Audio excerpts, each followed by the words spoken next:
On ne peut pas s'imaginer à quel point cette sadaqa, ces zakats qui sont donnés, à quel point elles permettent d'élever le niveau de ces communautés musulmanes dans une situation d'extrême fragilité. Pour ma part, il était important de découvrir sur place et de voir de mes propres yeux comment se déroulent les projets humanitaires menés par Karama Solidarity.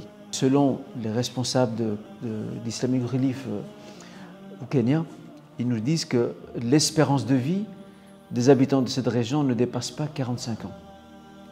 C'est très peu par rapport à nos cités et à nos villes et à nos pays industrialisés. Et je voudrais retenir ici deux anecdotes que j'ai pu vivre sur place. La première concerne une sorte de lac. En fait, ce lac, ce n'est pas un vrai lac. Ce sont les restants d'une pluie qui a plus de 2-3 ans. Et elle est infestée d'insectes. Elle n'est pas potable du tout.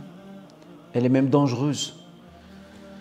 Et pourtant, les bêtes vont s'abreuver dans cette eau, auprès de ce lac.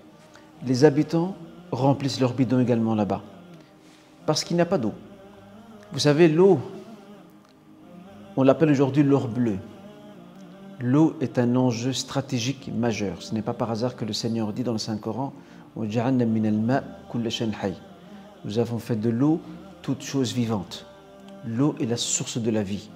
Cette eau qu'aujourd'hui, dans nos maisons, nous ouvrons le robinet et cette eau coule à flot, ce n'est pas le cas pour ces villageois pauvres qui n'ont rien, mais qui entendent tout.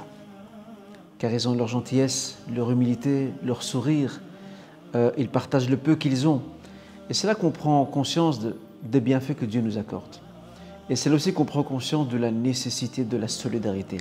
Et le savez-vous, mes chers frères et sœurs, chers donateurs, chères donatrices, quel message garder lorsque je vois que des enfants pauvres, va-nu-pieds, qui font partie de ces enfants qui profitent de ces projets, ont terminé de mémoriser le Saint-Coran.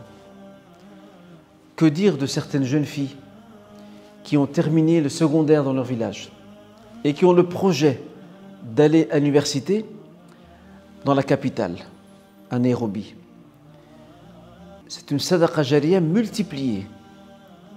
Multipliée parce qu'elle ne se confine pas seulement dans ces kits d'irrigation, ces kits énergétiques.